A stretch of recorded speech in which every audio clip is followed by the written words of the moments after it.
Pues iniciamos, estimados amigos. Pues muy buenas tardes, muy buenas noches.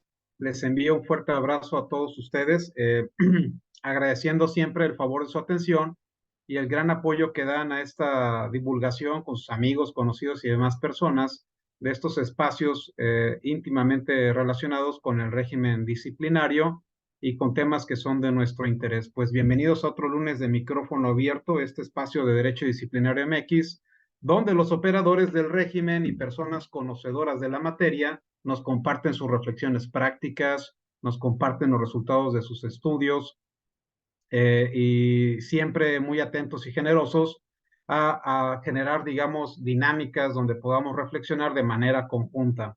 Y pues fíjense que hoy tenemos un invitado, un veracruzano, paisano nuestro, conocido de muchos de todos nosotros, el doctor Alejandro Toledo Utrera, que nos trae un tema bastante interesante sobre casos emblemáticos del parámetro de regularidad constitucional relacionados con aspectos del derecho disciplinario mexicano. Muchas gracias. Antes de iniciar, voy a leer brevemente la semblanza de nuestro invitado del día de hoy.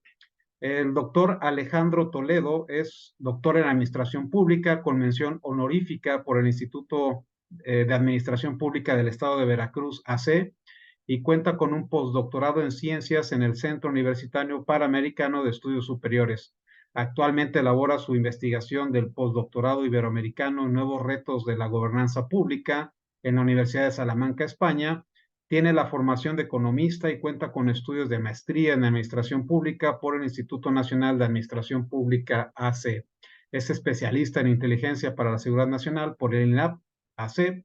Asimismo, es un alto ejecutivo en seguridad nacional e internacional por la Escuela de Gobierno John F. Kennedy de la Universidad de Harvard y también cuenta con la certificación en políticas públicas por esa misma universidad.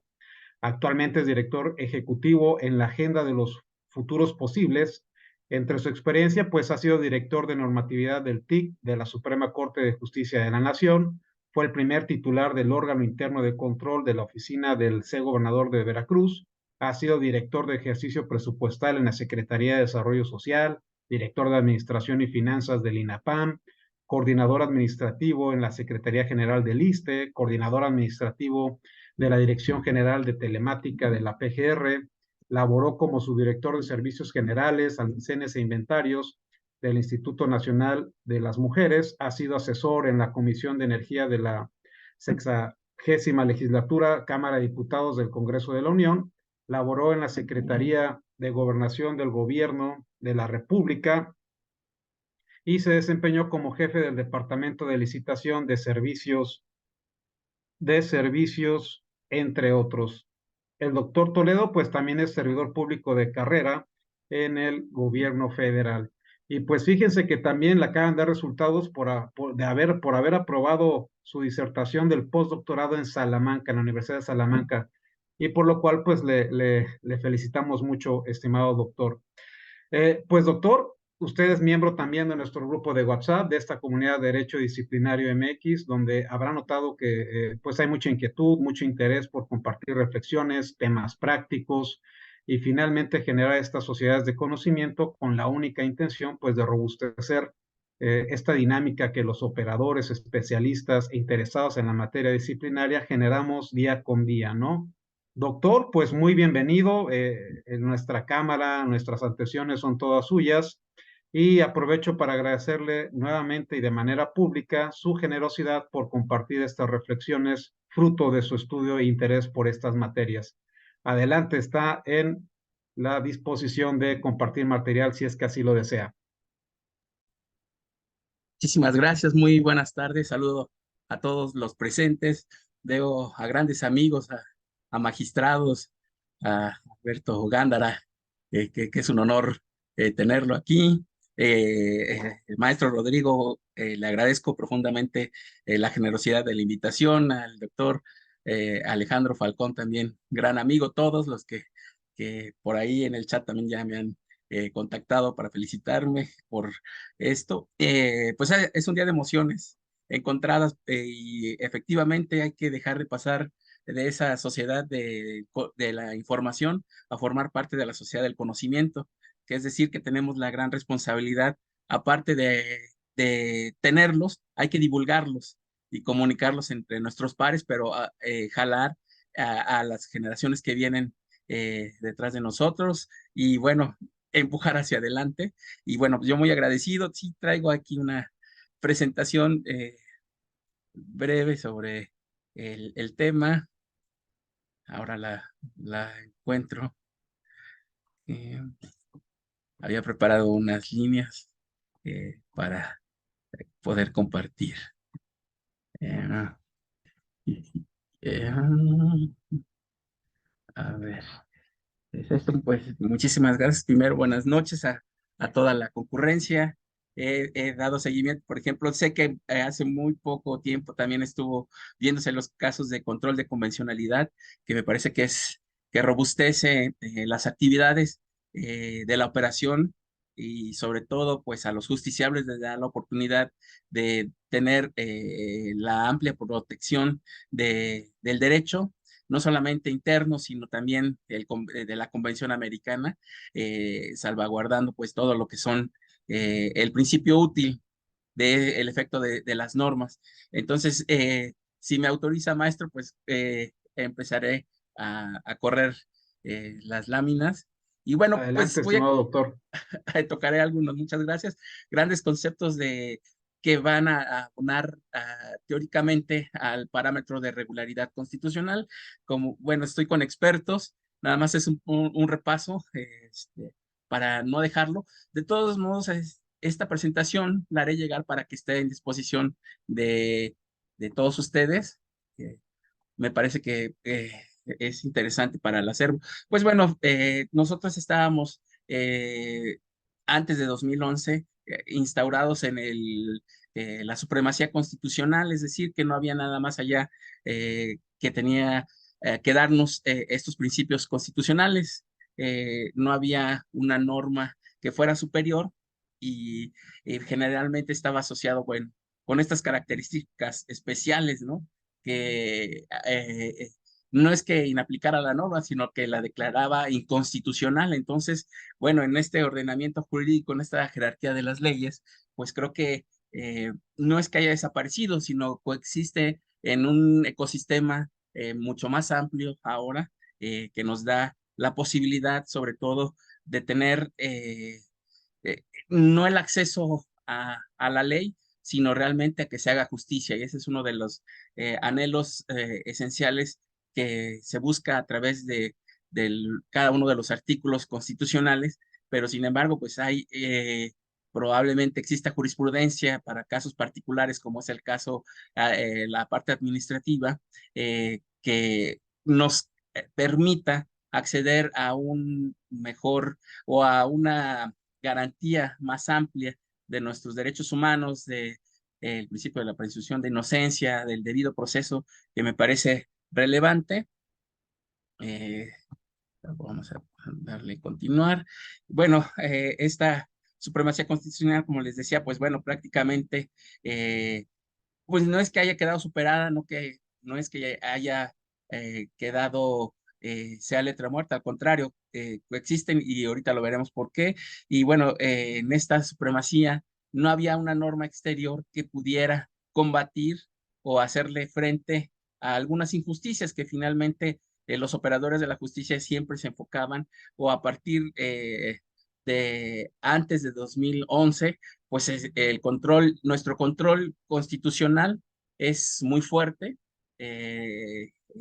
lo cual pues prácticamente pues no había más allá que la Constitución. Una vez dicho eso, pues bueno, quiero entrar sobre el derecho de los tratados, que en el artículo 46 nosotros sabemos que México firmó también algunos tratados y no solamente, ahorita explicaré la diferencia de los que están en la convención y los que, por ejemplo, son los tratados de libre comercio, que eso sí quedan un poco bajo. Pero bueno, quería dejar que esta disposición de derecho interno concernientes a las competencias a celebrar tratados, pues bueno, no puede estar por encima de alguna de las convenciones y se hace vigente el pacto sunt servanda, que es decir, que lo que se firma se cumple de buena fe, es decir, que no tiene que decirnos la Corte Interamericana por actos recurrentes, por hechos específicos, que se tenga que cumplir la norma o que se haga caso a alguna jurisprudencia interna o realmente la que se desprende de la Convención Americana o de alguna sentencia contra el Estado mexicano.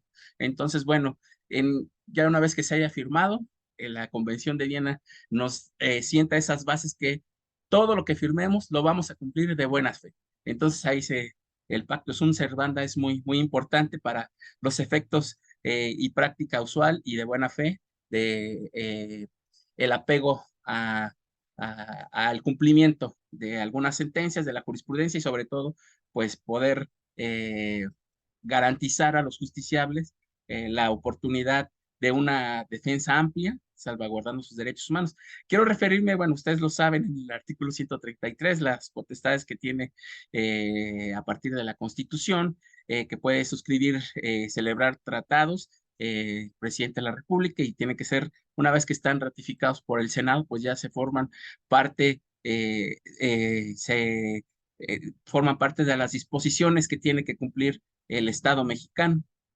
Entonces, esta parte es muy interesante porque ya le da vida al cuerpo de lo que es el control de convencionalidad, que por ahí ya ampliamente lo discutieron, pero bueno, les recuerdo que en la Convención Americana, nos recordamos a ambos, en materia de control de convencionalidad, pues se firmó en San José de Costa Rica en 1978 y bueno, esta eh, es un órgano jurisdiccional autónomo de la OEA, de la Organización de los Estados Americanos, y bueno, pues lo vamos a conocer como el Pacto de San José.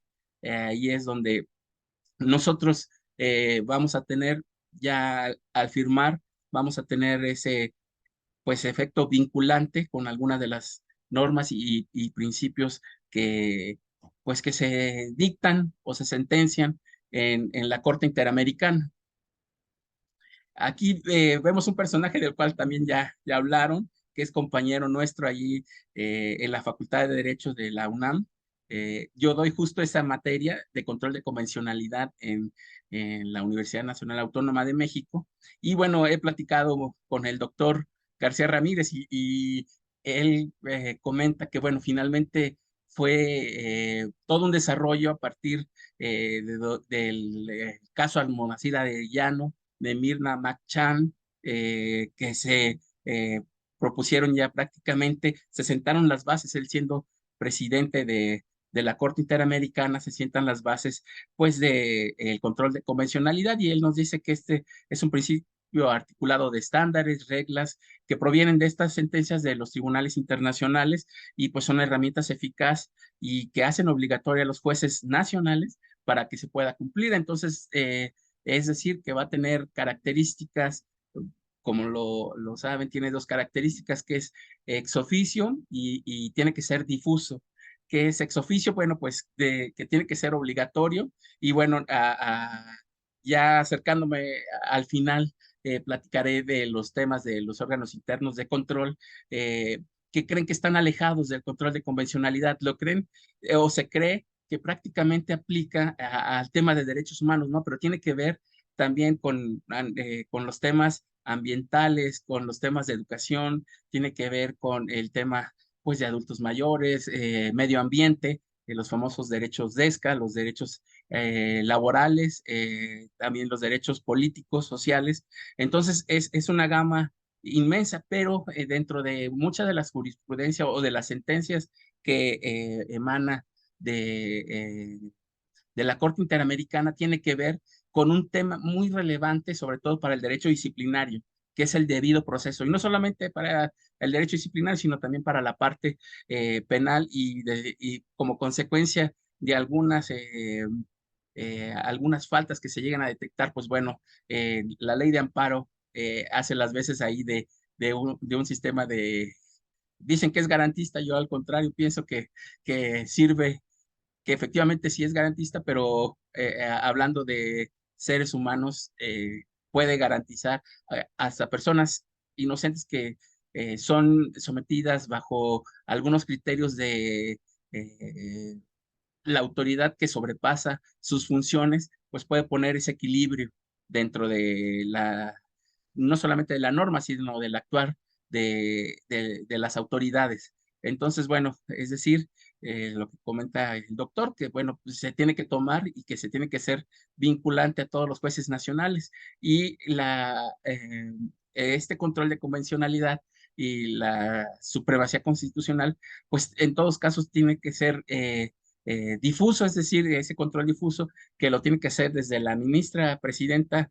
Norma Piña hasta el juez más modesto o el operador más modesto de la justicia, tiene la obligación de hacerlo, es decir, ex oficio, lo tiene que hacer oficiosamente, lo cual pues enriquece y tendríamos que estar, por ejemplo, en nuestros casos que hemos estado en órganos de control interno, pues conocer cómo combatir también o cómo los justiciables también tienen que, pues primero se tiene que garantizar la presunción de inocencia y el debido proceso, que son elementos muy recurrentes donde el derecho disciplinario puede que no sostenga algún procedimiento de responsabilidad administrativa por el hecho de que se viole alguno de estos principios. Eh, Antes de entrar de los casos emblemáticos donde nos da, como bien lo saben, que ustedes son expertos de este tema, nada más lo quiero dejar dibujado, pues el caso de Rosendo Radilla Pacheco, que es el caso más emblemático realmente, el que es el parteaguas, donde sentencia a la Corte Interamericana al Estado mexicano por la desaparición forzada de Rosendo Radilla Pacheco, y esta desaparición resulta que, bueno, sucede en el 74 y prácticamente el Estado mexicano combatió este asunto diciendo que, bueno, pues que ya había prescrito, pero no se acordaban que había firmado una, una convención ahí de desaparición forzada del Belén do Pará, y resulta que opera, como no encuentran los restos de Rosendo Radilla Pacheco, pues no prescriben, ¿no? Entonces, la Corte Interamericana en juicio vence al Estado mexicano y bueno, lo sentencia, mejor dicho, y como la Corte, el alto tribunal, la Suprema Corte de Justicia no sabía qué hacer con este tema al ser sentenciado, pues no tenían un nombre específico cómo ponerle. Entonces justo pues adquiere el nombre de Expediente Varios 912, que aquí es 2010, ¿eh? Eh, eh, Ahí haré la corrección.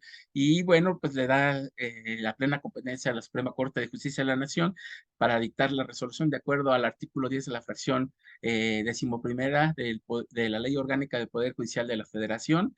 Se reconoce la competencia contenciosa de la Corte Interamericana de los Derechos Humanos y sus criterios ya no serían orientadores, ya también serían vinculantes. Y bueno, lo que les decía, pues tiene dos características este control, que es difuso y es ex oficio. Es decir, siempre hay que explorar antes de llevar un procedimiento, hacer del inicio en una investigación, pues explorar todas las normas y después, antes de que cierre con los casos, vamos a hablar por ahí del artículo 17 en su tercer párrafo, donde nos habla de un tema esencial que a los temas de los órganos internos de control, pues en la experiencia es una puerta que es un área de oportunidad. Y después les voy a decir por qué. Y bueno, pues todos esos, solamente los tratados que firme México en tema de derechos humanos van a adquirir ya su rango a nivel constitucional. No así, por ejemplo, el Tratado de Libre Comercio, el TEMEC, que ese pues también es un tratado, pero no contempla, sí, algunas partes, por ejemplo, los temas laborales, toda esa parte ya se vuelve en un tema de derechos humanos o el tema que estén, por ejemplo, los derechos de ESCA, pues ya van a adquirir ese rango. Y bueno, pues ya aparte, el control de convencionalidad, pues inaplicará la norma y el control de supremacía constitucional invalida el orden jurídico mexicano.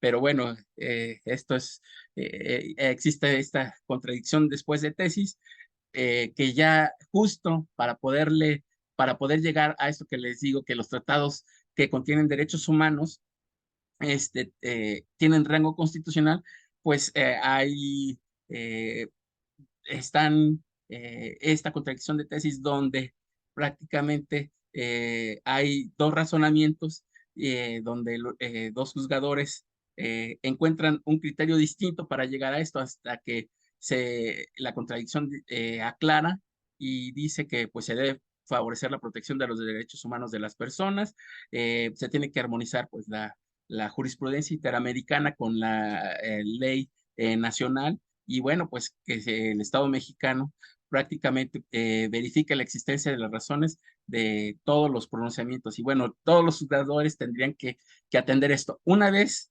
que el Estado mexicano combate y que después eh, se adjudica el decir que los derechos humanos, la reforma de 2011 fue un gran logro del Estado mexicano. No, fue producto de toda una serie de temas a partir del caso emblemático Rosendo Radilla Pacheco para llegar hasta este punto donde se reconoce ya los efectos vinculantes de la Corte Interamericana y tuvo que pasar hasta la contradicción de tesis.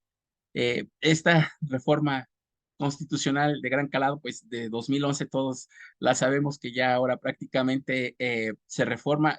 Principalmente a mí me gusta mucho leer y me ha tocado combatir algunos temas con, sobre todo de derecho administrativo, con el principio pro persona, cuando se modifica el artículo primero constitucional.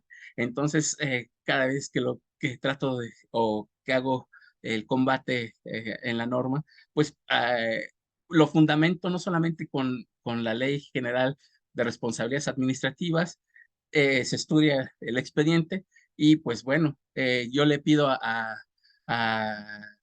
pues al área de responsabilidades, al área encargada o al área investigadora o a la substanciadora, que pues que haga ese ejercicio de que lo haga ex oficio y que busque difusamente cuál es la norma que más me conviene.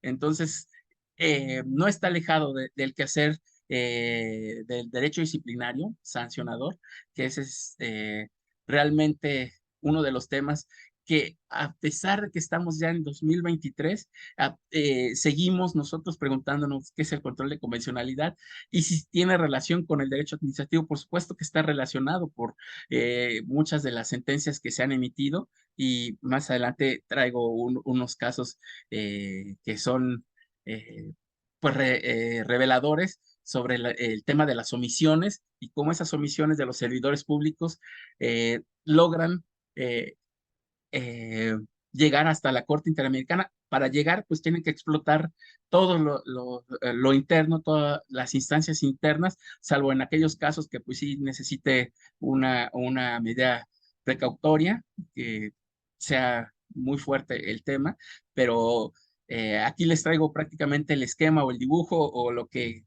le llamamos la pirámide de Kelsen en la supremacía constitucional. Pues ya vemos, lo saben perfecto, yo no tengo que decirlo, pero bueno, para algunos alumnos de la facultad que están aquí acompañándonos, están pues la Constitución, la supremacía, abajo de la pirámide viene ya leyes nacionales, locales, los tratados comerciales, políticos, diplomáticos, las constituciones locales, las normas oficiales, etcétera. En un estadio menor, sentencias, contratos, testamentos, etcétera. Entonces, ese es el control de la supremacía constitucional. Pero ahora tomando toda la jurisprudencia de la Corte Interamericana, los convenios internacionales sobre derechos humanos o todos aquellos temas que tengan que ver con derechos humanos están a nivel constitucional y una vez que podamos parametrizar y poder operacionar jurisprudencia de sede interna con sede internacional, operacionar sobre temas, por ejemplo, el debido proceso en temas administrativos, en temas penales, en temas ambientales.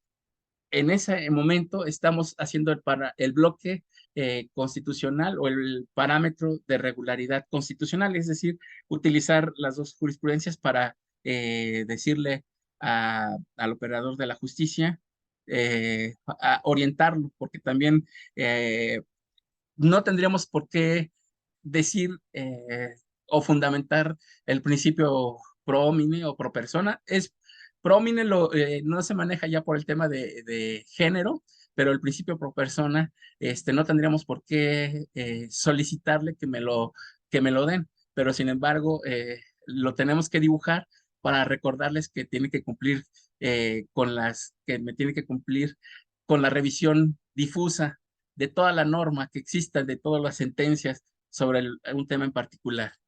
Y ese es el bloque constitucional que a partir del 10 de junio de 2011, en materia de derechos humanos, ya por parte del Pleno del Alto Tribunal de la Suprema Corte de Justicia de la Nación, pues ya incorpora y todos los operadores de justicia tienen que no rendirse a él, sino más o menos operarlo y con el propósito no de cumplir la ley, sino que realmente se busque la justicia como bien último. Bueno, no sé si han escuchado este caso que es muy famoso, muy triste. A mí me cuesta mucho trabajo luego platicarlo del tema del campo algodonero.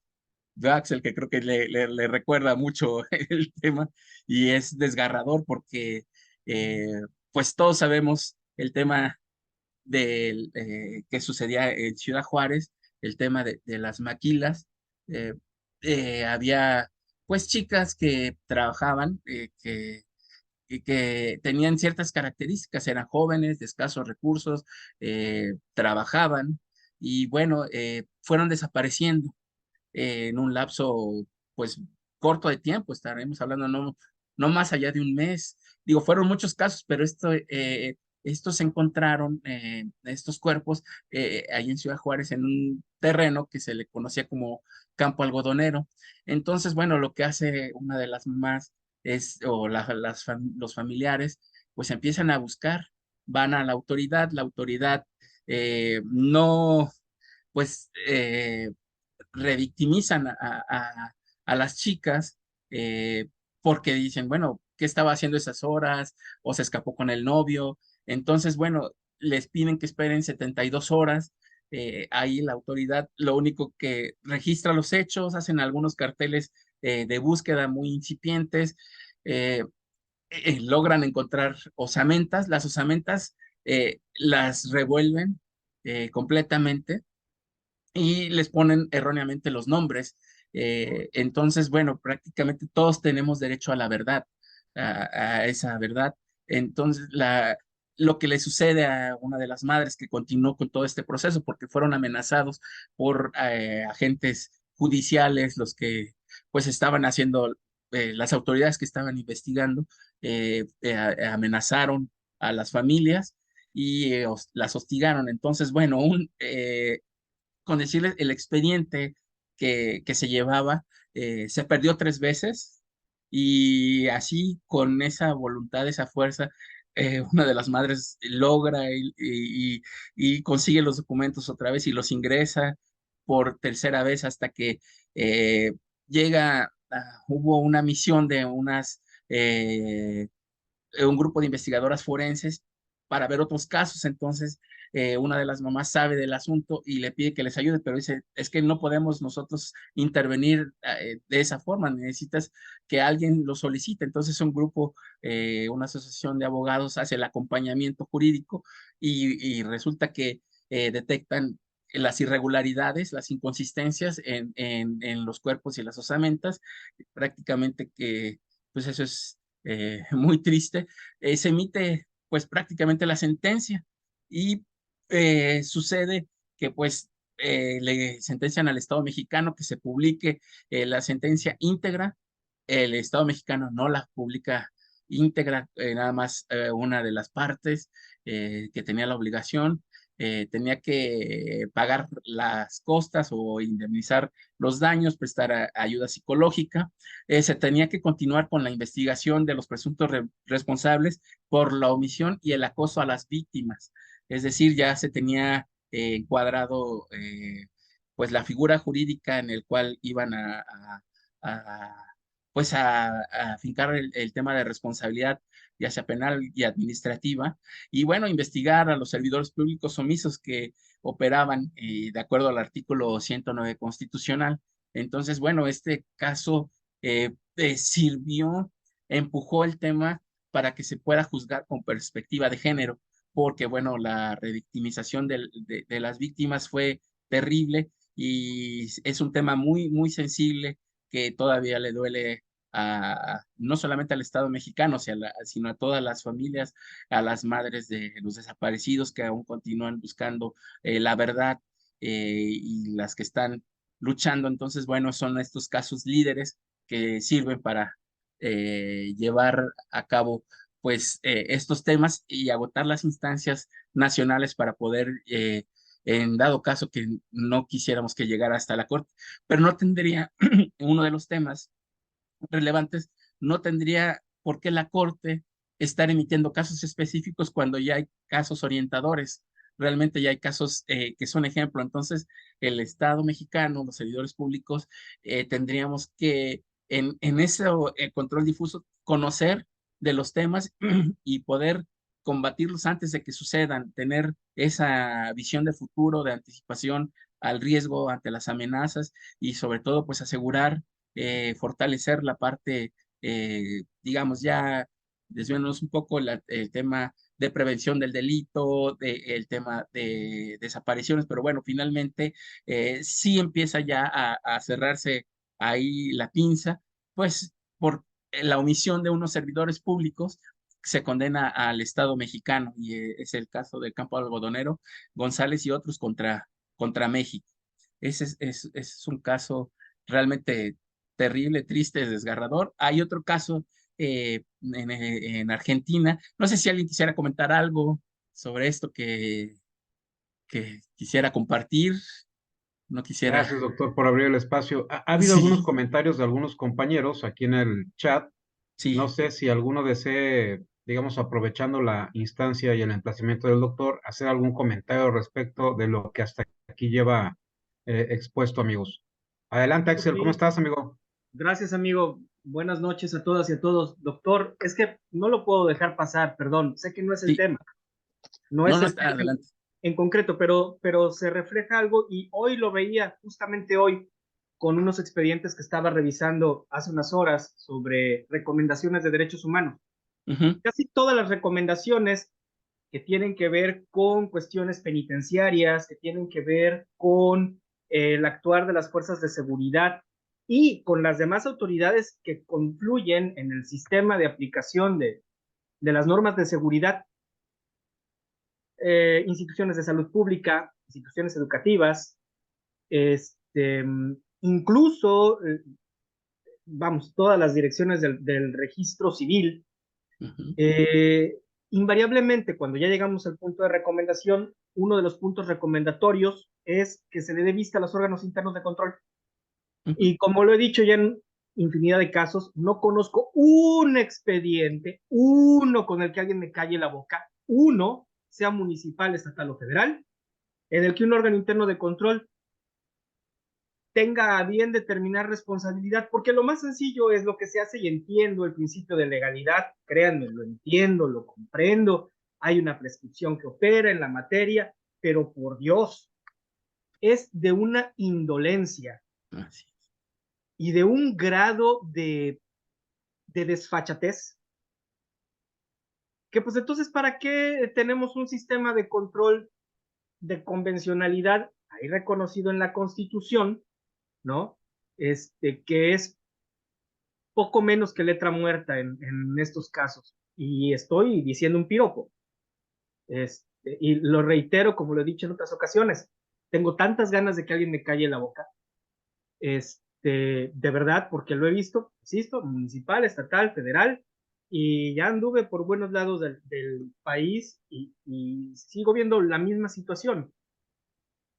Desgraciadamente, el tema requiere, porque también es verdad, creo que no pasa solamente por un tema de crítica, sino por un tema reflexivo, de buscar soluciones que no nada más están en la creatividad de las autoridades aplicadoras. también pasa mucho por la responsabilidad de quienes somos desde cualquier perspectiva operadores del sistema de responsabilidad para, después de unos años que se ha ido dejando correr, ya lo hemos platicado en otros micrófonos abiertos, hacer una revisión de qué normas requieren un ajuste para darle a los operadores las herramientas que realmente respondan a la realidad. Porque si nos vamos a las prescripciones que tenemos hoy, para cuando el tiempo ha pasado y llegamos al punto de que un organismo nacional o internacional se pronuncie, pues las autoridades saben de antemano que la respuesta va a ser, está prescrito en materia administrativa. Olvidémonos del tema penal, que sabemos que tiene sus propias bases y caminará por lo que tenga que caminar, pero me encuentro expedientes, hoy, insisto, de una autoridad administrativa que dice que porque el elemento no fue encontrado penalmente responsable, puesto que se derivó de una situación culposa y no dolosa y cubrió con posterioridad la indemnización correspondiente, entonces administrativamente, ergo, no es responsable. Y ni siquiera entran al tema de la investigación. Entonces, ya no sé cómo llamar, porque irresponsable es un eufemismo, a estas autoridades de membrete que están en los órganos internos de control, que les queda grandísimo el nombre y apellido, porque no controlan absolutamente nada.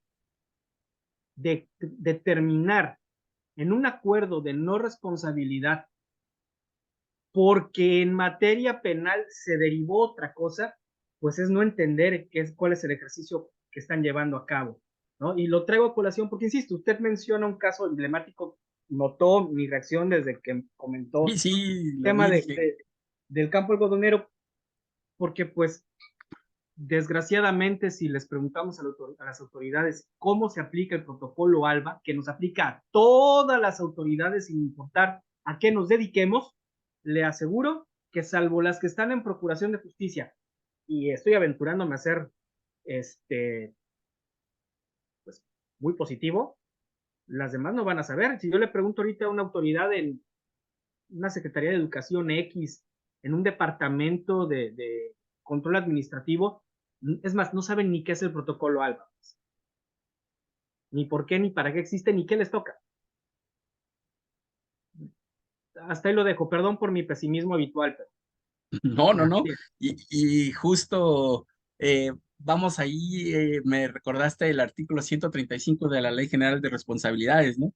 Demostrar la inocencia, pero más allá de la duda razonable, o sea, no nada más me voy a basar en un documento o un procedimiento paralelos. Yo tengo que agotar hasta lo último, más allá de la duda razonable, y esto no es una crítica, justo es un área de oportunidad y sucede que los órganos internos de control, eh, me ha tocado ser titular en 2 ocasiones y en la primera me tocó, para poder ocupar el cargo tenía que estar certificado.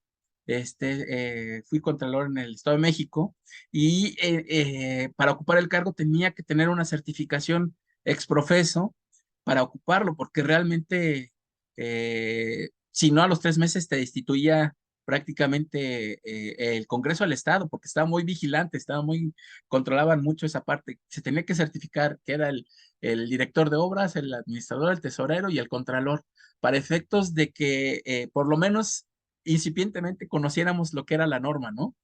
Porque a veces, como bien dices, no sabemos y realmente creo a mí lo que me parece rico, por ejemplo, de este grupo es que es muy activo, se intercambian sentencias, se permite hacer esas orientaciones y no hay empacho en decir, desconozco esta parte de la normatividad, pero es cierto, yo creo que por eso en muchos casos, hipotéticamente, todavía los dejan como encargados de despacho de los órganos internos de control, porque saben que no, no pueden llegar más allá. Realmente es un tema muy delicado que son corresponsables y no he visto en mi experiencia muchas veces las sanciones que sí, por ejemplo, te marcan tiempos que te aplica la norma, pero también la dilación de algunos expedientes o el tratamiento de algunos temas, o se les prescriben algunos asuntos, pues también no se le ve la responsabilidad, ¿no? Es que de ese lado. justamente eso que usted dice, estoy revisando expedientes de hechos del 2012, Ujú. 2015,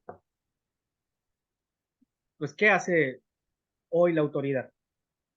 Sí, no, pues ya está, pues ahora sí que justo si sucedieran los hechos, pues me aplica la norma de 2017 y por ese simple hecho te va a alegar, ¿no? ¿Sabes qué? No me puedes aplicar la Ley General de Responsabilidades Así es. Administrativas, a mí me aplicas la norma anterior. ¿Y qué crees que ya prescribió? Y si es patrimonial, mucho más, ¿no? Y ahí es donde está, haciendo la contabilidad, si es que se logra hacer la comprobación y no substancian el tema, pues cuánto dinero no se diluyó por la parte de la oficiosidad de la autoridad, ¿no? No solamente es ocupar el cargo, también hay que, y cobrar, sino hay que desempeñarlo con esa alta responsabilidad y sí, realmente los órganos de control y los órganos de fiscalización y todos tienen una gran responsabilidad, sobre todo principalmente dijiste un tema muy interesante, el control interno. Pues todavía ocupan el sistema COSO, ¿no? Para los temas pequeños administrativos. Pues eso, ahorita ya se habla del compliance público, ¿no? Que va más allá, o sea, no nada más vemos faltas administrativas no graves, sino ya también se están viendo desvíos, eh, no digo en tiempo real, pero sí muy próximos antes de que sucedan el compliance público, que tiene, obviamente, que tiene que estar muy normado y la ley general de responsabilidades administrativas, pues, una parte, pues sí, tendríamos que ver el tema al futuro de que no es un éxito eh, que las contralorías de los estados, de todos los estados, eh, lleven cifras de sancionados. Al contrario, ¿cuántas prevenciones se tuvieron, no? Que eso sería el modelo preventivo que nos ayudaría más que, pues, ay, te reviso el año próximo o que no corriste tu plan de trabajo, tu programa de trabajo de auditorías, pues de seguimiento, porque pues también hay buzones de quejas y denuncias, hay actuaciones y se saben, pero pues me ha tocado, pues es que las cargas de trabajo, ¿no? Y ahí sí se puede justificar en los temas, digamos, de control interno, por cuál no pudiste accionar, ¿no? Pero a las contrapartes, pues sí les das términos y tiempos. Entonces, me parece muy interesante y pasa, ¿no? Por ejemplo, en estos casos que quiero poner aquí en la mesa, pues nos dicen todo prácticamente mm, que, como bien dices, están dibujados en la norma y se quedan en letra muerta, pero eh, como casos líderes nos tenían que recordar eh, que no solamente basta que exista una reforma de derechos humanos, que tengamos a partir de 2017 una ley general de responsabilidades administrativas, sino realmente asumir el papel y la responsabilidad de poderla desarrollar, ¿no? Llevarla a cabo, eh, eh, me parece pues muy rico esta norma, porque antes era la ley federal y China hacías muchas cosas y en lo estatal hacías y tenías tu norma estatal y no pasaba nada, pero ahora pues con el carácter general prácticamente ya está armonizado, digamos, en la operación no del tema penal, sino de la responsabilidad administrativa. Entonces, sí, creo que es una gran área de oportunidad y nos lo dice el artículo 17 en su fracción tercera, que al ratito justo es el caso en donde quiero descansar en lo que nos acabas de comentar, Axel, y te agradezco ahí el comentario porque pues nos está dando la forma de la parte de la realidad que se vive, ¿no? Sí tenemos todos estos casos que desafortunadamente alguien tuvo eh, ha habido mucha gente que sufre, que desaparece, y son muy pocos los casos que llegan hasta la Corte Interamericana, eso hay que decirlo. Quienes logran tener la fuerza, por ejemplo, el caso Radilla fue en 74 y hasta 2010 es que se le hace justicia. ¿Cuántos años no pasaron? Digo, realmente son los casos que tuvieron la fuerza, los recursos, el acompañamiento y hay muchos temas que todavía están y que es 2023 y todavía no sabemos si el control de convencionalidad es compatible con el tema de derecho administrativo, ¿no? Eh, pues este caso, por ejemplo, el caso Aval y otros de Argentina, pues es una persona de, pues de Medio Oriente que emigra hacia a la Argentina y le dan su residencia y prácticamente su nacionalidad. Entonces, eh, le piden para tener la nacionalidad que tenga algunos bienes. Entonces, compran un departamento en Argentina, su esposo y ella, y bueno, sus hijas ya nacen ahí y sucede que ponen un negocio y para poner el negocio, pues necesitaba una constancia que les diera la Dirección de Población y Migraciones. Entonces, resulta que primero no se las dan y luego no les reconocen la, la, pues la nacionalidad, esa naturalización que como residente permanente tienen. Y bueno, los hacen que emigren, fueron afectados, no tuvieron las garantías judiciales, no se llevó a cabo el debido proceso y este caso pierden la nacionalidad que ya les había dado, les fincan dos procedimientos penales tan solo por querer abrir un negocio y por no cumplir con un documento que les pedían, les empiezan a implicar en un tema pues bárbaro, realmente sin una razón de ser, eh, pues las autoridades empiezan pues a quitar, primero les quitan la libertad, tratan, combaten y bueno, no tuvieron, ellos alegan ya en la Corte Interamericana que no tuvieron la igualdad de justicia ante la ley porque se les trató, se les quitó la nacionalidad, los trataron como no argentinos, como emigrantes o como alguien que estuviera invadiendo pues ese país, eh, pues a las niñas pues también pierden son afectadas. Entonces, bueno, también el tema de estos derechos de los niños, las niñas y los adolescentes, pues les impacta. Bueno, no en esa época estaba tan largo, pero argumentan que, bueno, pues que se expulsan y que no se siguió un proceso debido. Entonces, el Estado tendría la obligación de respetar condiciones mínimas de los procedimientos migratorios. El procedimiento administrativo de migración administrativo para poderlos expulsar.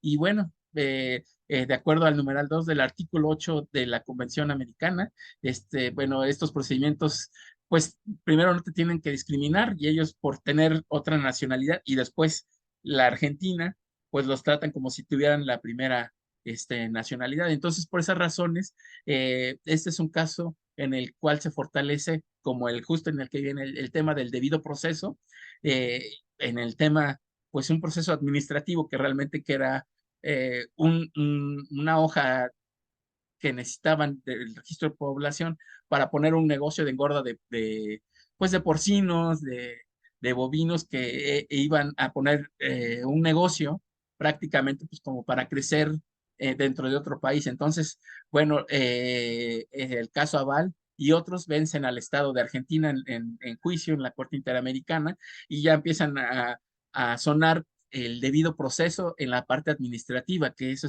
es fundamental. Entonces ya sacan este comunicado de prensa que donde pues el Estado en teoría no es responsable de la circulación y residencia, de nacionalidad a la libertad de las personas, que esto la Corte Interamericana lo dice, y las garantías judiciales, bueno, tienen que darse el principio de legalidad porque pues no violaron todo un proceso, la igualdad ante la ley, los trataron como no argentinos teniendo ya la nacionalidad, y bueno, pues que estas garantías y la protección judicial no se le otorgó y fue en perjuicio de Radah, Adal y sus hijas e hijos. Entonces, bueno, pues este es un caso emblemático donde el proceso administrativo para poder poner un negocio y solicitar unos documentos administrativos, los lleva a la cárcel, pierden la nacionalidad y les dan un trato discriminatorio, no tuvieron la protección de la norma. Entonces, bueno, vencen al Estado de Argentina en juicio y prácticamente pues ya nos empieza a pintar el tema. No sé si recuerdan este caso, hasta ya está prácticamente en una serie de que es terrible realmente esto. aquí, en este caso, se fortalece el debido proceso, porque, bueno, resulta que constituye toda una serie de violaciones eh, contra la señorita Florence Cassés, que se les encuentra con Israel Vallarta, los detienen, pero en esa detención resulta que se hace en la carretera México-Cuernavaca, los detienen y de ahí se los llevan a un rancho. Y ahí ya, pues las cámaras y todo estaban en el proceso. Entonces, ¿qué, Carolina, querías comentar algo? Bueno, no se preocupen. Y resulta que la presunción de inocencia, pues tiene que quedar, digo, es una de las garantías que tienes. Y resulta que, pues, les hicieron un juicio público prácticamente con la sentencia pública, porque todavía los detienen en este rancho, torturan a Israel Vallarta, a Florence Cassés, pues, las hacen declarar ante las cámaras, y a todas luces eran culpables y eran secuestradores, ¿no? Eso sucede el 8 de diciembre de 2005.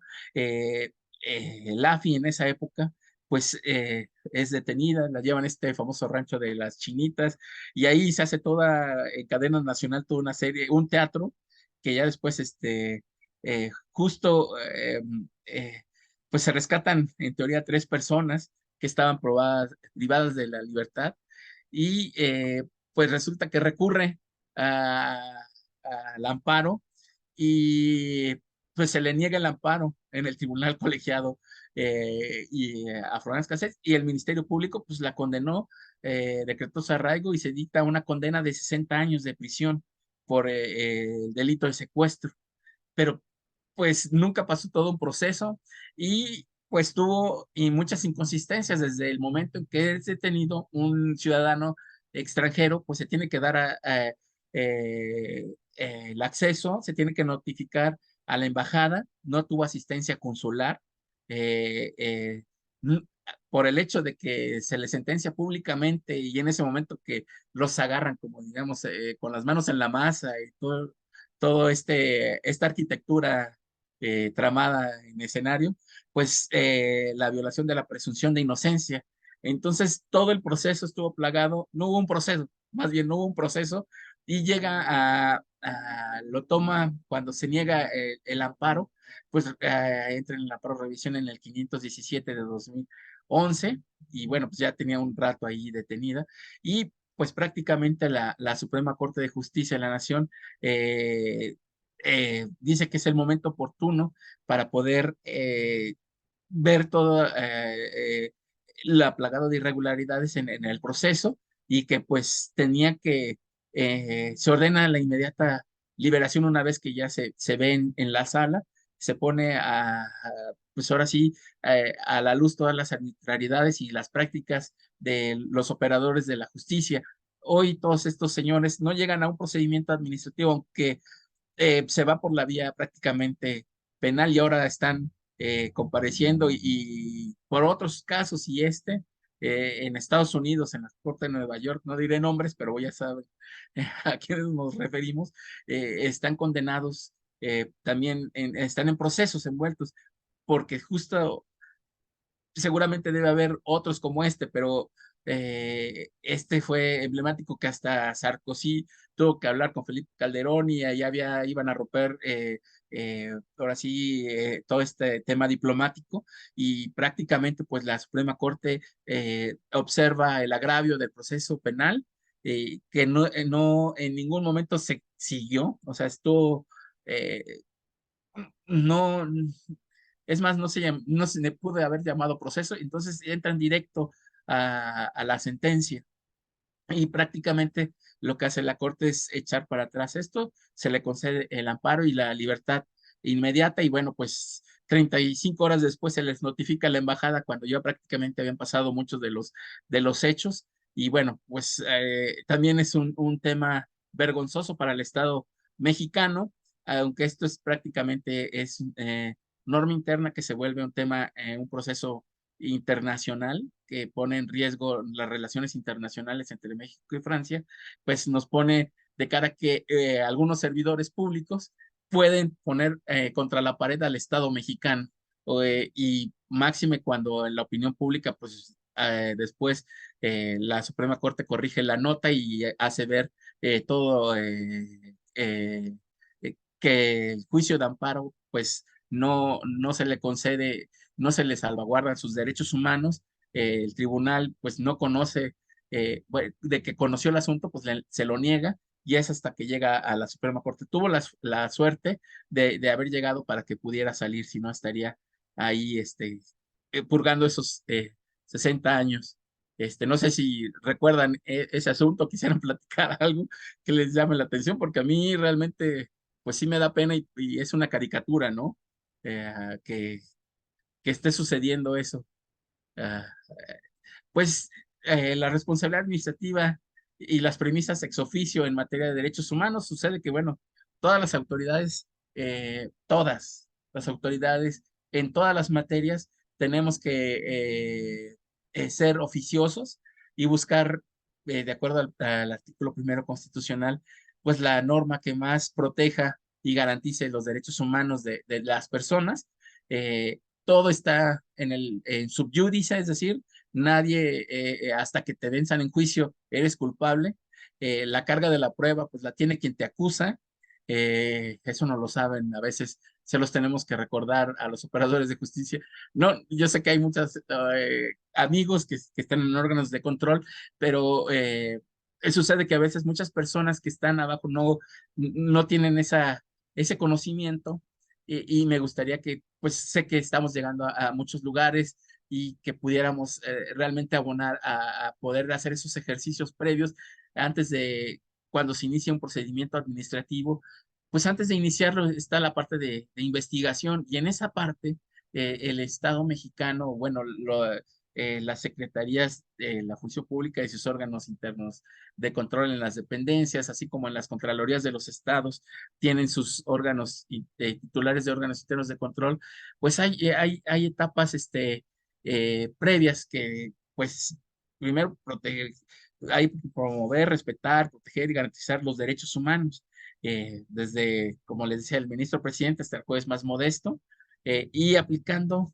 ese parámetro de regularidad constitucional. Sí, me lo dice la Constitución, pero tengo que ver en un asunto específico si es el del debido proceso, si es un tema de la legalidad de un proceso administrativo, eh, pues revisar otras normas que sean eh, equiparables, ¿no? Y que puedan fortalecer la garantía. Y sí, antes de llegar a eso hay un proceso en el cual, por ejemplo, dice el artículo 17 de la Constitución, siempre que no se afecte la igualdad entre las partes, el debido proceso u otros derechos, ese es el párrafo tercero, u otros derechos de los juicios y procedimientos seguidos en forma de juicio, las autoridades deberán privilegiar la solución del conflicto sobre los formalismos procedimentales.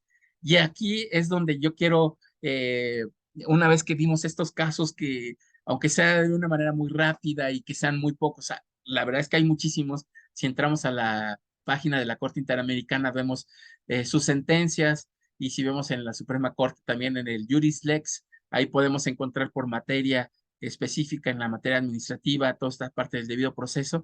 Me gustaría yo que he estado, que he tenido la fortuna de poder ser servidor público y abonar a la parte de la justicia administrativa, pues hay etapas antes de que se haga el IPRA.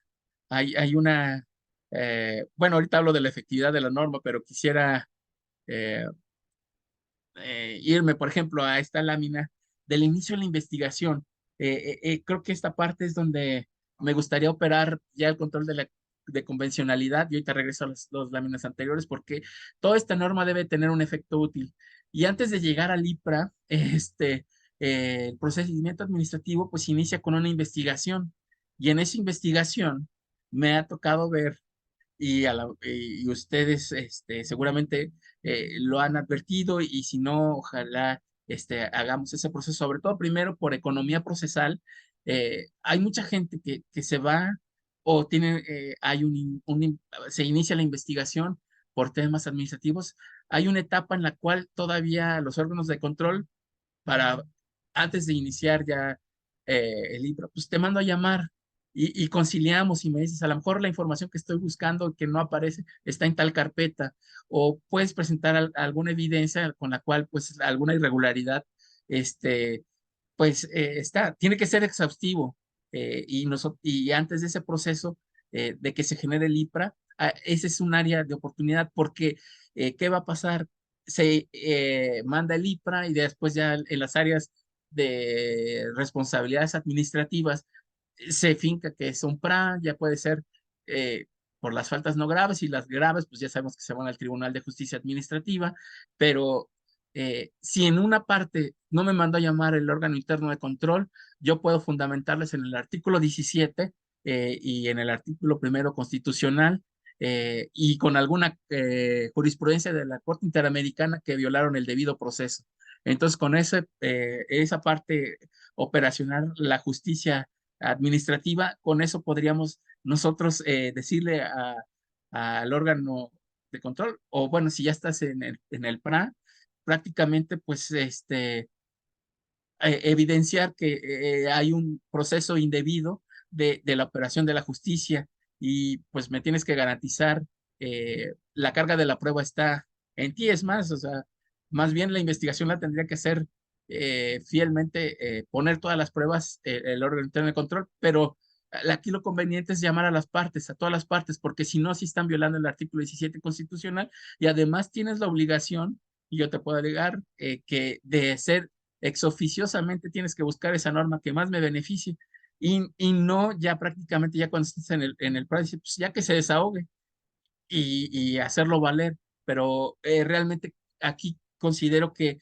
se genera la efectividad de la norma, de este derecho, que podemos aplicar la norma de sede interna y la de la Convención Americana, pero además el efecto útil de esto. Del derecho administrativo sancionador, se debe de garantizar el parámetro de regularidad constitucional, es decir, ver qué me dice la Constitución y qué me dice la Corte Interamericana sobre un tema, pues del debido proceso, de un daño patrimonial, de cualquier tema que se quiera ver en tema administrativo. Hay mucha norma, y creo que en los órganos internos de control podemos fortalecer esa parte, agotar todas las instancias antes de que se inicie el IPRA, para que podamos en economía procesal determinar o no el inicio de un procedimiento administrativo y evitar esa parte de PRA, porque finalmente también lo que nos decía Axel es que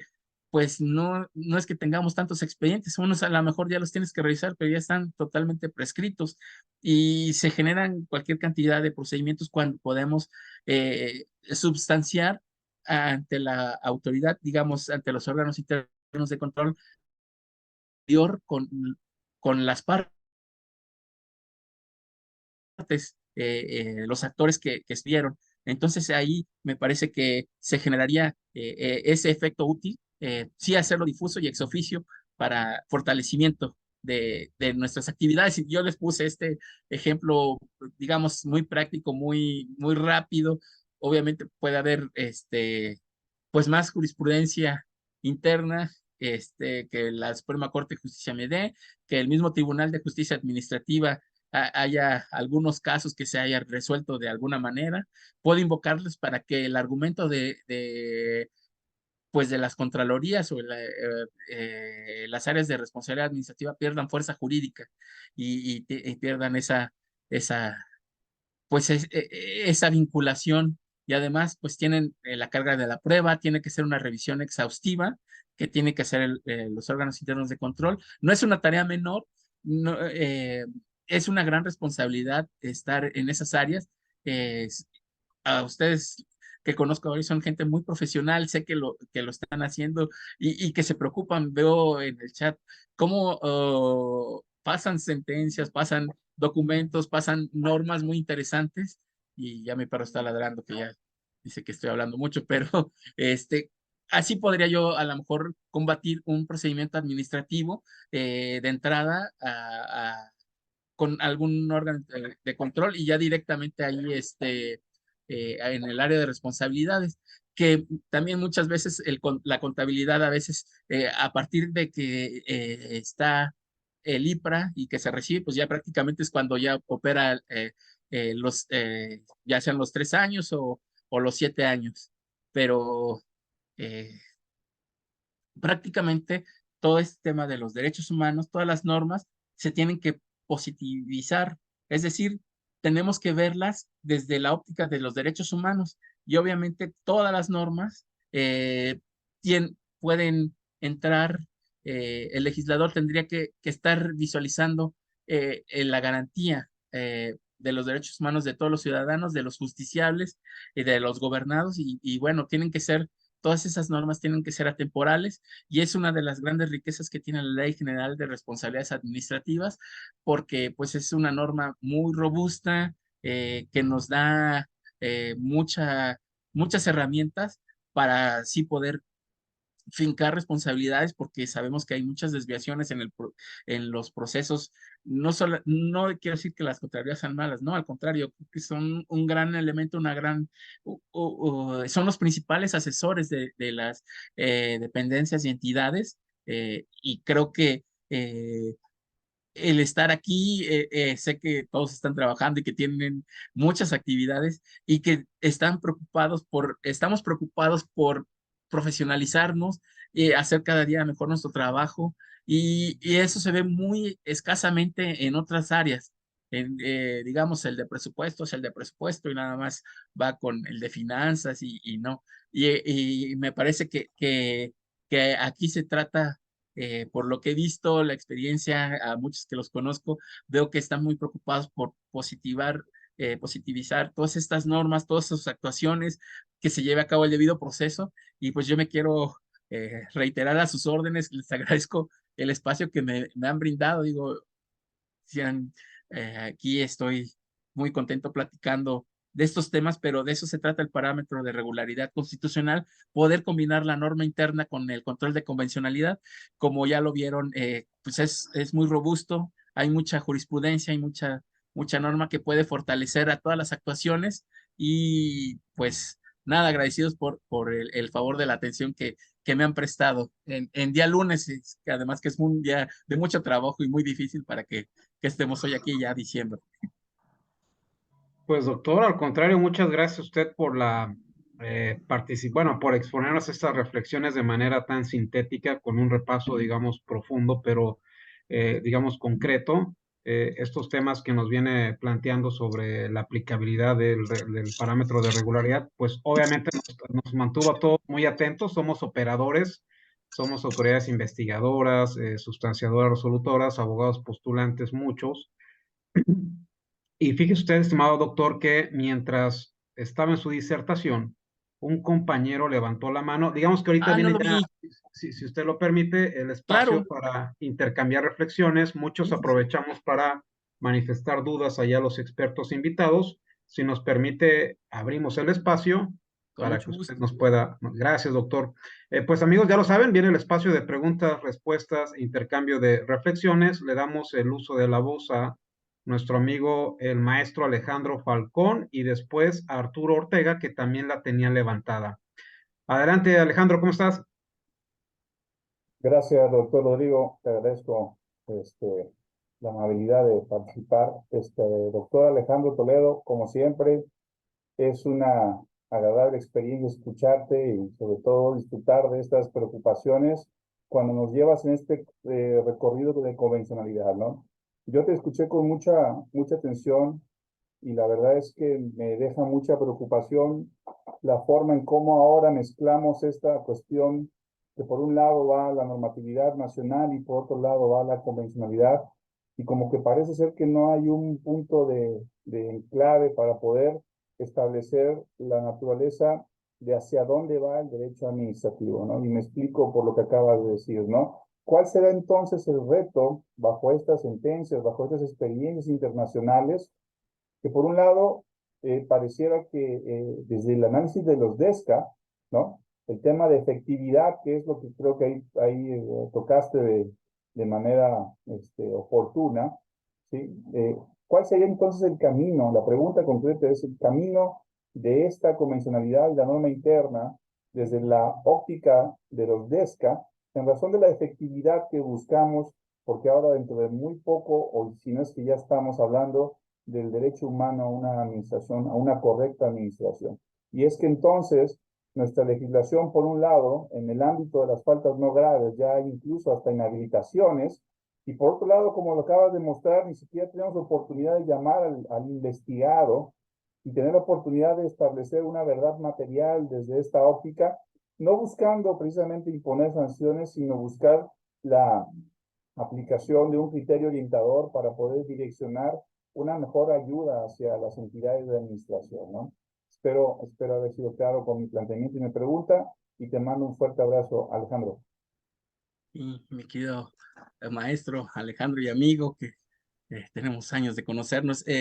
Sí, en tema de los derechos de ESCA, creo que pues ya prácticamente son de quinta generación, que tienen que ver todos estos temas ambientales, el tema de derecho a las artes.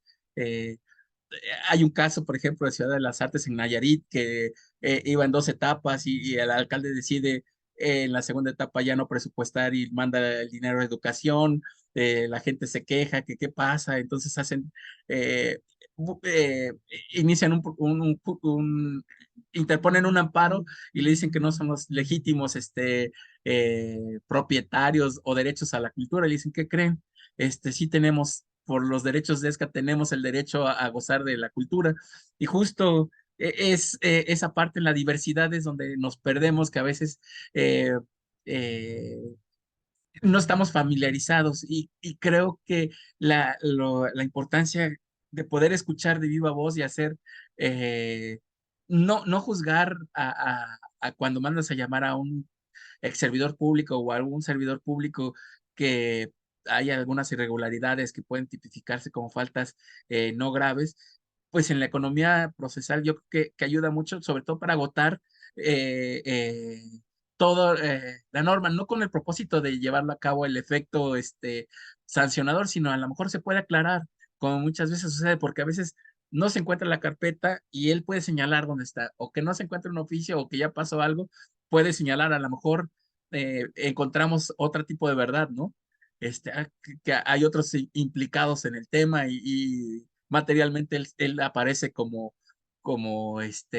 presunto responsable, pero el tema aquí es justo hacer ese ejercicio difuso. A lo mejor cuando tengas un tema, revisar eh, cuando menos dos, tres normas, una, pues la interna, pues ya tú conoces perfecto, pues la ley general de responsabilidades administrativas, pero algunos casos que haya dictado sentencia la Suprema Corte de Justicia, y ahí mismo en el buscador de la Corte Interamericana, buscar alguna sentencia. Primero, a lo mejor también para argumentar y desvirtuar la defensa, ¿no? Porque sirve mucho para defenderse y garantizar mis derechos humanos, pero también agotar hablando del debido proceso, todas las etapas. Y muchas de las personas luego saben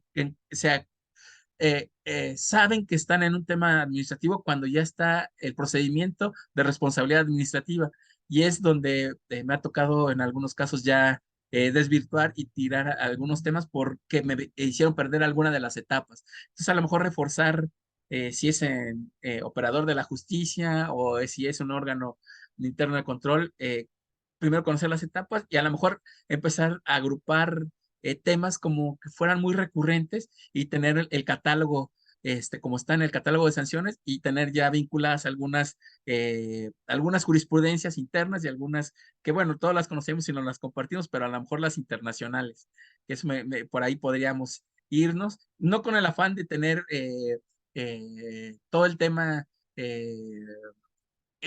Un sistema de indicadores o datos de cuántos sancionados tenemos. Al contrario, con el afán de evitarlos, porque somos primero preventivos y después pues sancionadores.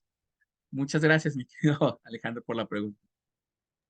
Al contrario, muchas gracias. 30 años más o menos de amistad. Por ello a Drupal también. Saludos. Muy amable, gracias. Excelente, amigos. Gracias, estimado Alejandro. Gracias, doctor Alejandro. Vamos con Antes de dar el uso de la voz a nuestro amigo Carlos Díaz, Arturo Ortega tenía la mano levantada cuando el maestro estaba haciendo un desarrollo. Arturo, ¿estás por ahí? Gracias, buenas noches, Rodrigo, doctor. Bueno, a todos, muy buenas noches. No sé si se me escuche bien. Sí, Sí, amigo, si te escucha bien. Pues un abrazo bien grande para todos y primero que nada agradecerle, doctor Alejandro, su generosidad al compartir con todos nosotros tanto su experiencia como el conocimiento que ha adquirido en esta materia. Una materia que para los que estamos involucrados, ya sea como operadores o como estudiosos, pues nos compromete muchísimo. Y me recordó perfecto esa parte cuando estábamos hablando acerca de la necesidad de la aplicación de este principio, porque teníamos un debate, no sé si lo recuerdas, Rodrigo, sobre todo ahí en la especialidad con el maestro, con el doctor Alejandro, una de las personas que también, el doctor Alejandro López Olvera, que es una de las personas que también ha investigado mucho acerca del tema, y él nos hablaba acerca de esta necesidad, este derecho de acceso a la verdad, de poder llegar a la verdad, número uno, y número dos, la importancia que tiene la reforma de 2011, pero no solamente desde el ámbito de los derechos humanos, sino también desde el ámbito de la aplicación del derecho, porque nos obliga a hacer una valoración, una comparación con el derecho internacional. Entonces traíamos este debate porque precisamente como usted lo menciona en la diapositiva, generalmente las áreas de investigación, sin dar oportunidad a las personas que están investigando, inmediatamente pueden ellos determinar o calificar y pasar a la substanciadora o a otra autoridad. Y yo creo que la experiencia que usted ha tenido como en este caso como titular de un órgano interno de control, pues precisamente es lo que le da a usted la pauta para señalar con esa precisión tan quirúrgica esta situación que puede ser violatoria de un derecho fundamental. Entonces traíamos este debate y con lo que usted nos acaba de aportar, hombre, pues nos da mucha luz a los que hemos tenido varios asuntos, tanto dependiendo como también cuando nos cuesta integrar. Entonces, más que pregunta es agradecerle de verdad, porque me doy cuenta que tenemos una necesidad todavía, estamos ávidos todavía por conocer y seguir eh, interpretando, pero haciendo comparaciones con el derecho internacional. Lo que usted nos acaba de hoy de dar, para mí es oro molido, sobre todo para muchos asuntos que ya tengo por aquí, y yo en ese sentido quiero agradecerle de verdad. Muchas gracias, doctor. Gracias, Rodrigo. muchas gracias, Arturo. Y de eso se trata justo lo que comentaba el maestro Rodrigo, ¿no? Formar parte de la sociedad del conocimiento y primero entre amigos y la obligación del principio de reciprocidad, poder compartir lo que sabemos para que podamos primero ser una comunidad más fuerte, pero sobre todo que nuestros estados o donde estemos, nuestras instituciones, pues se vean favorecidas y la ciudadanía, ¿no? Los gobernados que están clamando por una verdadera justicia y los que son responsables, pues también que paguen por todos los errores o omisiones que le causan no solo costas salarios, sino pues se pierden vidas, se dañan familias y tienen efectos más allá de la aplicación de una sanción. Realmente, pues se busca la justicia de ambas partes. Muchas gracias. No, pues gracias a usted, estimado doctor. Gracias, amigo Arturo. Pues sí, de eso se trata, de que siempre lo he dicho que estos espacios, estos lunes de micrófono abierto y las conferencias, webinarios y mesas de análisis de Derecho Disciplinario MX se deben únicamente a dos cosas, ¿no? Al interés de todos ustedes por participar, pero a la generosidad de nuestros expertos invitados que comparten sus reflexiones, desarrollos y posturas con los demás. Aquí el doctor, junto con con los que le han antecedido, pues nos han dado luces o nos han, digamos, invitado a la reflexión o nos han dado un derrotero, el cual seguimos como operadores de este régimen, ¿no? Y como lo dicen, pues sí, la intención es fortalecer nuestro sistema jurídico porque eso garantiza de alguna manera la efectividad de, en este caso nuestro, de nuestro sistema nacional anticorrupción. Muchas gracias, Arturo. Doctor, si nos lo permite, hay otra mano levantada de nuestro amigo Carlos Díaz. Le podemos dar el uso de la voz. Con mucho gusto, ¿no? Al contrario. Gracias. Adelante, Carlos. Buenas noches, ¿sí me escuchan? Sí, Sí, amigo. Bueno, pues muchas gracias por la atención para la palabra y pues muchas reflexiones que nos da esta ponencia, que nos da el doctor, y también pues muchas dudas, ¿no? igual nunca podemos subsanar esa duda. En el caso de la jurisprudencia que establece esta jurisprudencia, este criterio es del Pleno en materia administrativa del primer circuito, es una jurisprudencia con número de registro 2020-69-8, la cual establece que tanto un servidor público en términos del 108 de la Constitución y uno en términos del 123 apartado B, fracción 13, que son los policías y peritos, pueden ser sujetos de una responsabilidad tanto de un órgano interno de control como es asuntos internos y una contraloría dependiendo de sus actuaciones, porque pues, a final de cuentas son servidores públicos. Ese es uno. Y el otro, también el 109 establece que los servidores públicos de elección popular se regirán por otro tipo de sanciones. En el caso de los ayuntamientos, el 115 de la Constitución, creo que es fracción 3, ahí refiere que debe ser por que las constituciones tendrán por ahí un catálogo para las sanciones de los servidores públicos de elección popular, en el caso de los regidores o cabildos. Y pues ahí surgen más dudas porque pues no podemos decir que es inconstitucionalidad porque está en la Constitución, sino además no podría ser una antinomia o pues una norma concurrente, pero pues son varias dudas que hay, ¿no? Que todavía esta ley que tenemos de responsabilidades administrativas deja mucho que decir porque pues hay muchas cosas que hay que subsanar. Sí. Sí. Muchas gracias, Carlos. Fíjate que es cierto, se tiene que armonizar la norma. En la primera pregunta, justo en paralelo, era el contralor en el Estado de México, ahí en un municipio era el titular de Contralor Interno Municipal, pero también eh, tenía una restricción para combatir todos los actos, digamos, de responsabilidad administrativa de los reputados servidores públicos que eran los policías, y a su vez el Cabildo me otorga el nombramiento de presidente de eh, para ver todos los temas de control interno, y justo con ese carácter podía yo hacer ya las sanciones en contra, llevarles el procedimiento administrativo, ya no en carácter de contralor, sino como el presidente de la Comisión de Honor y Justicia, y en ese carácter lo sancionaba, pero pasaba mucho que esa norma pues prácticamente era muy específica y muy interna, eh, que realmente tenía efectos cuando surgían las suspensiones que se les daba a estos servidores públicos. Había un fenómeno muy chistoso que de repente pues ya estaban trabajando pero en otra cosa, ¿no? Que ya se les veía en las combis, operando de otra manera, entonces tenía efectos adversos, pero sí, esa dualidad me permitía, conociendo ya la parte administrativa, hacer la aplicación, pero ya para no transgredir y que quedaran sin efectos mis actuaciones, los actos de autoridad. Como presidente de la Comisión de Honor y Justicia, había una comisión, entonces teníamos el jurídico y teníamos una parte técnica, y pues a mí me tocaba toda la sanción, y resulta que de repente habían policías que hacían algunas arbitrariedades, y los ciudadanos los reconocían.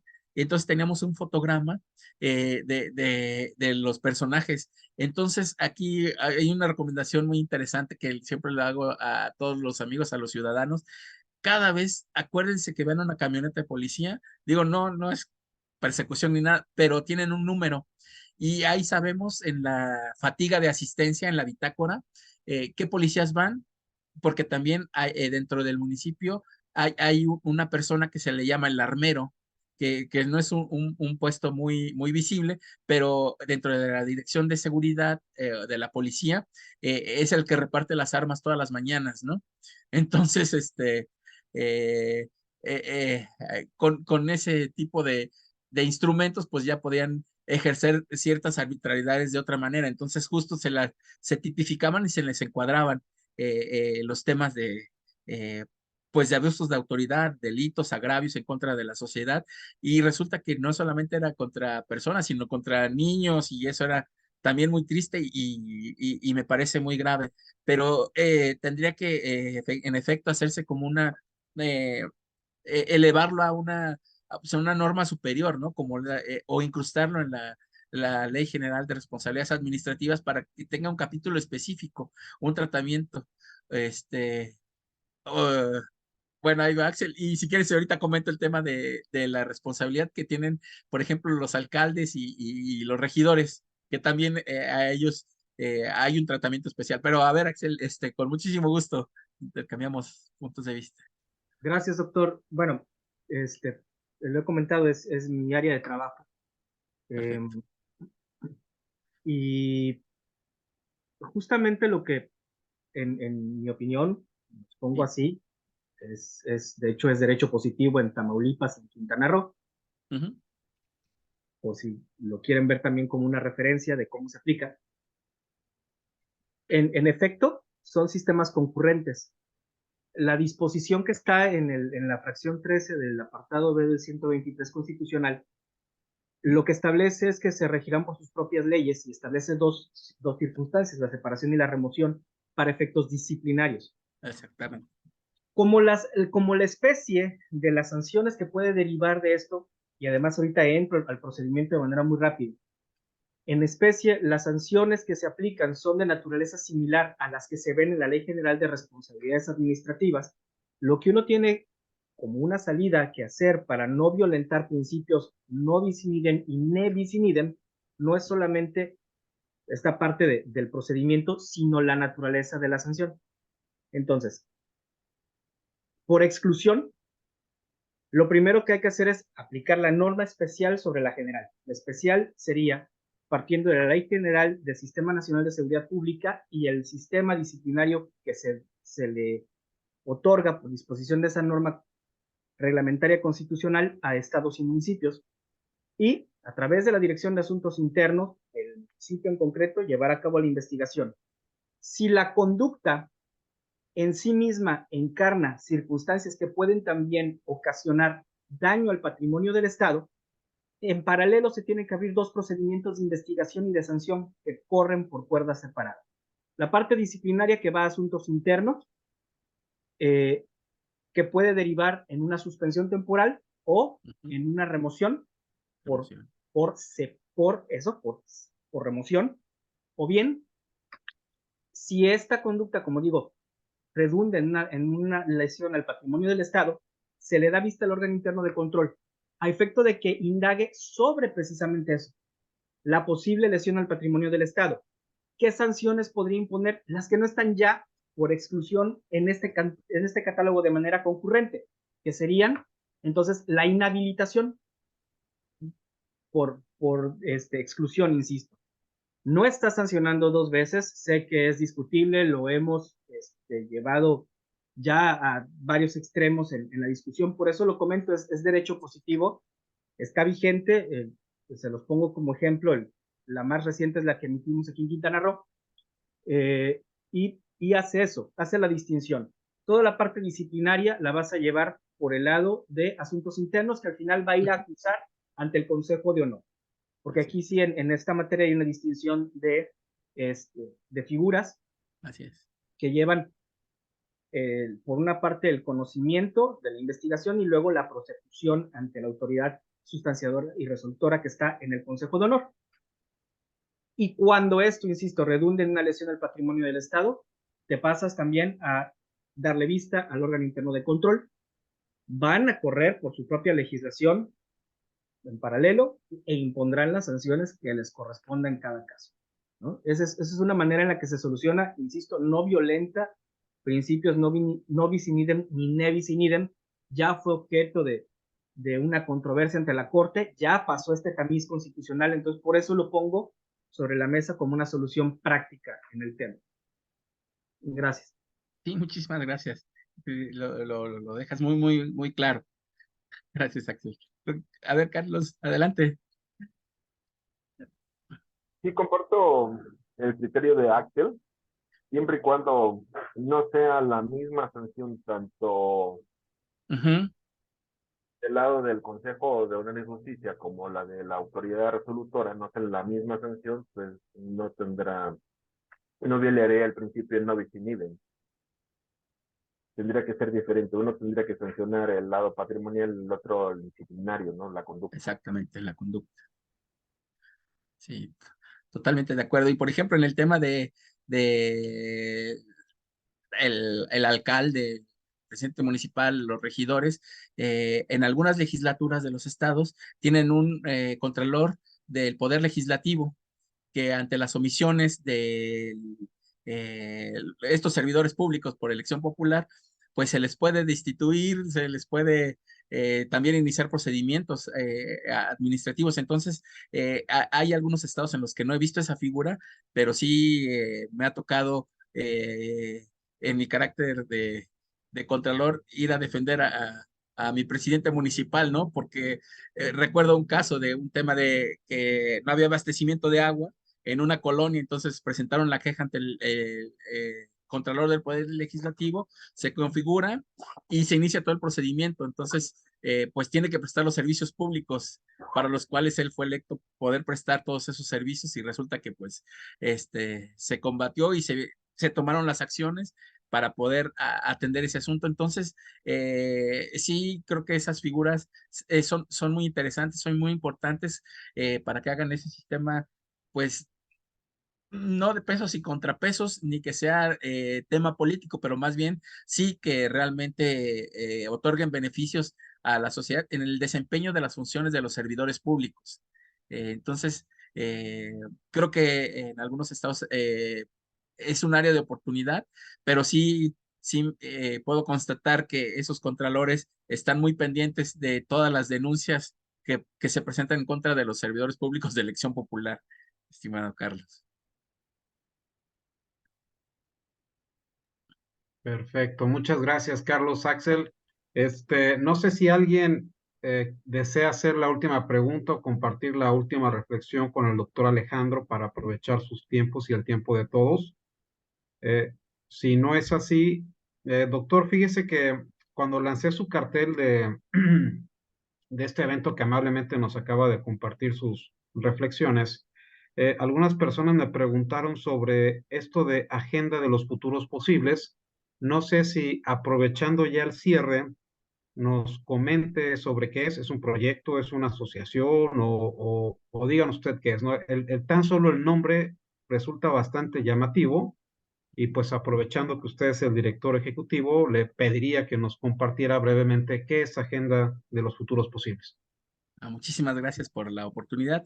Justo hace un mes tomo la decisión de salir de la Suprema Corte de Justicia de la Nación porque veo la oportunidad de poder generar circunstancias para el país, para todos los ciudadanos. Entonces, es crear políticas públicas con pensamiento futuro, es decir, eh, en el caso forestal, en el caso de pesca, en el caso, por ejemplo, de los temas de derechos humanos, tener por lo menos tres opciones y ocupo herramientas de inteligencia para la seguridad nacional, es decir, prospectiva, en donde se está haciendo un mapeo a través de esta dirección de todas las necesidades que tiene el país. Y, por ejemplo, he recorrido el estado de Veracruz para poder generar políticas públicas que le sirvan al Estado.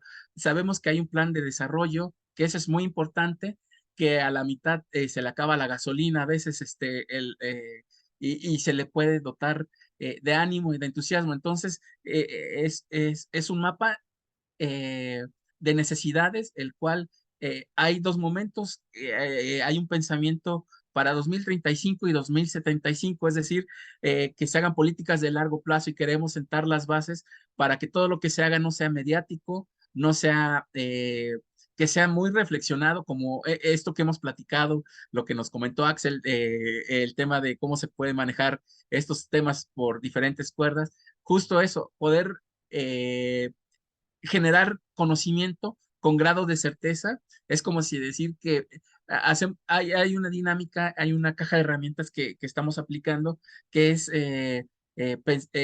por un momento cerramos los ojos y nos traemos un objeto, a lo mejor del año 2030, y pensamos, a lo mejor puede ser imaginario, pero lo empezamos a reconstruir y con la norma que tenemos, con las instituciones que tenemos, vemos si puede ser viable o no. Y eso estamos haciendo para contribuir a la nación en todos los ámbitos, ya sea económico, social, político, y de eso se trata la Agenda de los Futuros Posibles, que es una caja de herramientas que va a servir para todos. Y bueno, cordialmente invitados. Habrá un momento en que se hará una presentación formal que estamos ya atendiendo. Prácticamente es un tema que más allá de los temas políticos, realmente es una agenda. No es paralela a la Agenda 2030, que eso tiene temas específicos, pero sí conocer nuestra realidad y poder nosotros, como lo estamos haciendo en este momento, poder discutir los temas con la gente que vive la problemática, pero sobre todo poder dar soluciones. De eso se trata, mi querido maestro, y cordialmente invitados cuando sea el momento, que es muy pronto.